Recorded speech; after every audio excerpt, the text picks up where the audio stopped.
So in this one, I'm going to show you some really nice stretches for your forearms, both flexors and extensors. Nice and easy. You can do this standing, and a coffee table could be underneath your arm. All we're going to do is relax, arm by your side, take it slightly back behind your body, reach into the ground nice and slowly. So notice how I'm kind of reaching here. My wrist and this wants to be the emphasis of this first stretch.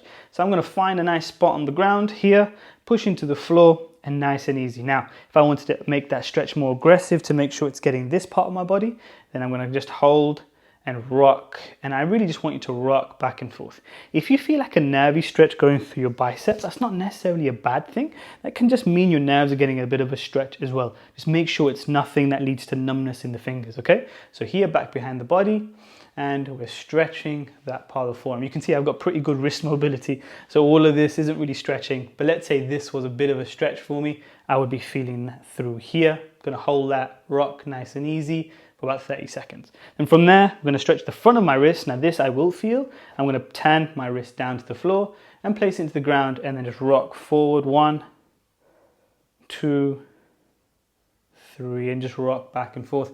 And I'm feeling an incredible stretch through the front of my wrist. If you wanted to recreate those stretches, nice and easy with your hand, palms on all 4 or 5 fingers here, and you just pull to yourself and kind of just make sure you're stretching this part of the forearm. And just hold, if you want to hold it there for 30 seconds because that felt better, that's absolutely fine.